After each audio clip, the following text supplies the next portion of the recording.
My fellow Americans, the current economic collapse that we are incurring is felt in everyone's home.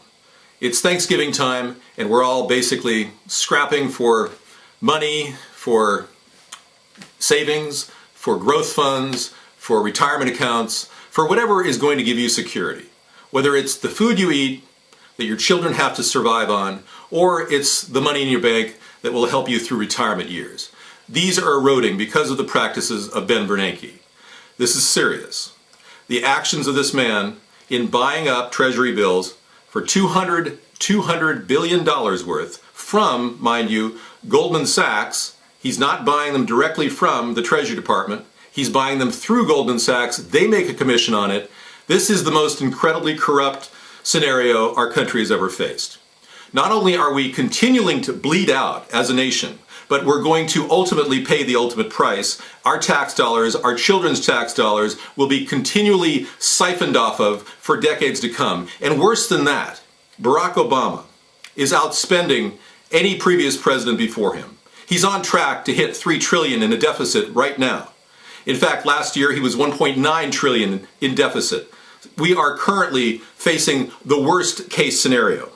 A man who doesn't know what he's doing. He abandoned the auto bailout that he instrumentally pushed. He abandoned it this week when ultimately the General Motors stocks went up, initial public offering for $33, and ultimately the government lost $4.9 billion right out of the chute. They stand to lose around $10 billion. The amount of money we bailed out GM is not going to be coming back real soon.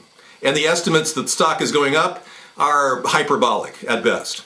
We are ultimately looking at lower stock prices for General Motors and for many other American companies. Because of the weakening of the dollar and because of the strength of the Chinese yuan, we are in a situation where we're virtually selling our country off. In fact, China is investing in General Motors stock. They already own GM Shanghai. They own controlling interest in that company. So we are systematically seeing our monetary system collapse slowly, but it could be faster than you think. So what I suggest we do is rapidly stop the Fed. We have to move in the House, and I urge Democrats and Republicans to work together right now to stop the Fed. They aren't even transparent.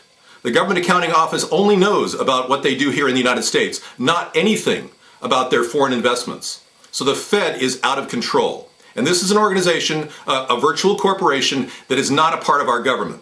So I suggest we get them under control first. Start getting affordable housing for people, and that means extending a 12-month moratorium for everybody who is currently in mortgage relief and having problems, and ultimately then finding new housing for them through a federal program, like the home program that HUD currently has. So there are solutions out there, but we have to move rather quickly. And if we have to wait till 2013 when I'm President of the United States, we will do that. Either way, we are on track to arrest the situation before it's too late. But they are printing up money much faster than we can keep up with. Our debt is ballooning beyond all proportions. And I urge the Fed, to stop this incredibly reckless behavior, which is in uncharted grounds, mind you.